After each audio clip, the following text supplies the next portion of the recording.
My name is Margaret, and until recently, I believed my life was built on steady ground.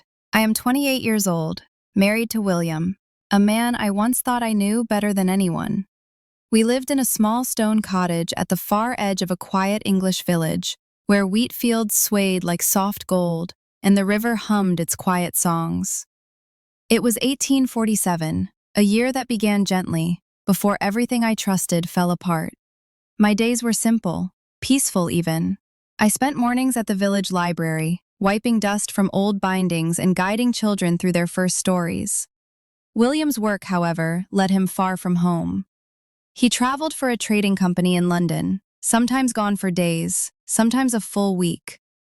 I missed him whenever he left, but I told myself that love required patience. And I trusted him. That was the part that hurt the most later. He always brought home little gifts, a ribbon, a small pot of honey, a slim book of poetry. Each gesture felt thoughtful, careful, loving. I held on to those tokens as proof that our life was exactly what it appeared to be: quiet, soft, honest. But the truth doesn't stay buried forever. One gray afternoon, I stood near the kitchen window peeling potatoes. The sky outside hung low, swollen with rain, and the wind carried the cold scent of damp soil and chimney smoke. That was when I heard the clatter of hooves outside the cottage. The post rider had arrived. "Post for the Carters!" he called. I stepped out, accepted the letters, and carried them back inside. A bill, a notice, and one small cream envelope addressed to William. The handwriting was unfamiliar, neat and deliberate. The postmark read Hereford, a name that meant nothing to me. The seal on the back had already been broken. I told myself I would only check if it was something urgent, something about his work, just a quick glance. But the moment I opened it, my world shifted. Inside was a faded photograph, William sitting on a park bench, and beside him, a small boy, maybe 5 years old, holding an apple. The boy's eyes, they were the same clear blue as William's. My pulse quickened, my breath slipped away. There was a folded note with the photograph. I opened it slowly, my hands trembling. "William, Thomas misses you. He keeps asking when his father will return. Please come to Hereford this Sunday. We'll be at the Green, 4 o'clock. Yours, Eleanor." I read it again, and again. Each reading felt like being struck a little harder. Thomas, his father, Eleanor. The room spun around me, though I stood perfectly still. My eyes burned. Questions flooded my mind, none with an answer I wanted. That evening, William returned. His coat smelled of rain and smoke. He greeted me gently, unaware of the storm waiting for him at the dinner table. We ate in silence, or rather, I watched him eat while my heart crumbled piece by piece.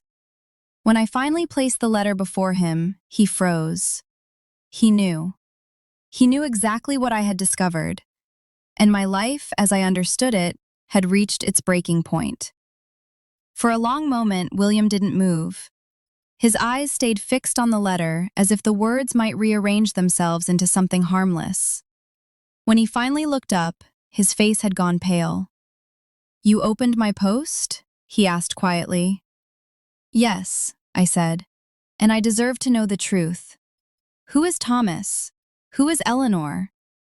Something inside him collapsed.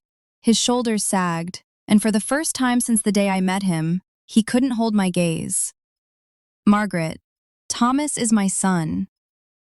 It felt like my breath had been punched out of me.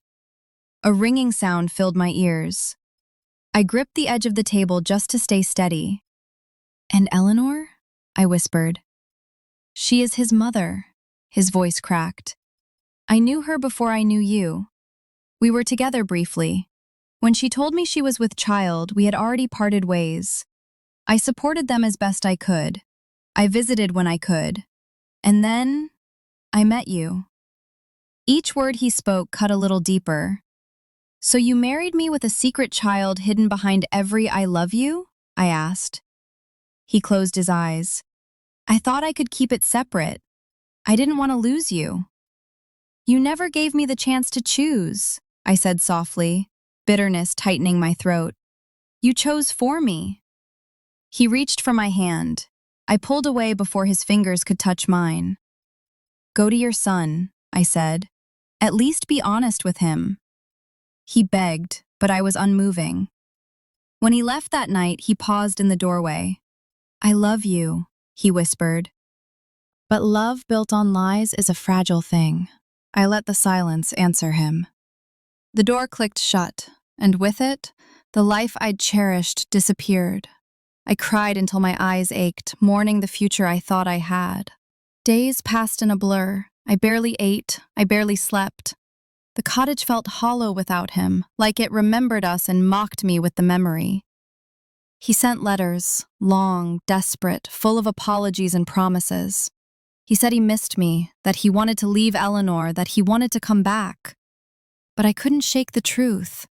He had hidden a child, a family, an entire life from me. How do you trust someone who wears two faces? Eventually, I made my choice. I wrote a single line. Do not return. It is over. Without his income, I could not stay in the cottage. I moved into a small room above the bakery in the village, a cramped space that smelled of warm bread every morning. I left my library job and began working full-time at the hospital as a nurse's helper. Winter settled over the village. Snow dusted the rooftops, and the wind stung my cheeks on my walk home each day. One afternoon, as the sky dimmed and the lamplighters began their rounds, I saw him. William stood at the end of the lane, and beside him was a small boy bundled in a scarf, Thomas. The child clutched William's hand, staring curiously with those clear blue eyes. Our eyes met. His were full of sorrow, apology, regret. But my heart no longer broke at the sight.